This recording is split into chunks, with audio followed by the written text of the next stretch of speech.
Η νέα X3 είναι το καλύτερο premium SUV ή μάλλον SUV όπως το λέει η BMW, δηλαδή Sport Activity Vehicle, στα 2.000 κυβικά εκατοστά.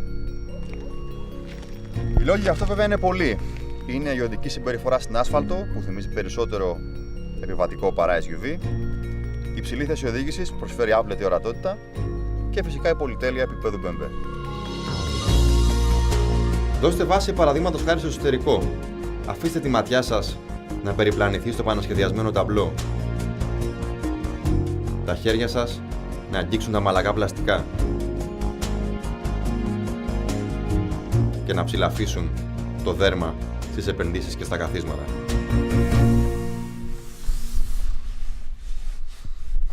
Δεν θα σας πήγαινε η καρδιά να βάλετε ένα τέτοιο αυτοκίνητο στις λάσπες,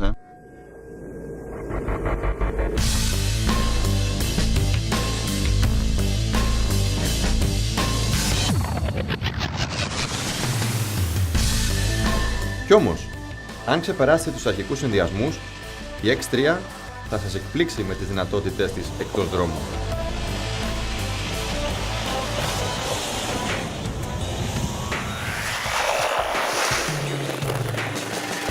Χάρη στο ηλεκτρονικά ελεγχόμενο σύστημα τετρακίνησης X-Drive, αλλά και σε μια σειρά από βοηθητικά συστήματα που συναντά κανείς μόνο σε καθαρό 4x4, όπως το Dynamic Traction Control ή το Hill Descent Control, θα μπορέσετε να κάνετε πράγματα που νομίζατε ότι δεν γίνονται με μια X3.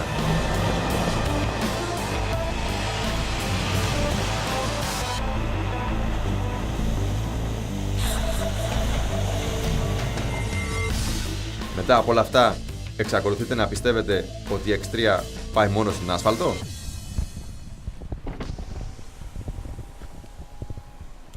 Τελικά, όπως είδατε, το βάλαμε στις λάσπες. Και όχι μόνο το βάλαμε, αλλά αποδείξαμε ότι έχει πάρα πολύ καλές δυνατότητες off-road. Μόνο που τελικά, αν θελήσετε να κάνετε off-road με την X3, μην την παραγγείλετε με αυτές τις επενδύσεις, είναι πραγματικά κρίμα. Α, ναι, και επίσης μην την παραγγείλετε και με αυτό το σκαλοπατάκι. Δεν υπάρχει περίπτωση να μην λερωθείτε βγαίνοντας από το αυτοκίνητο.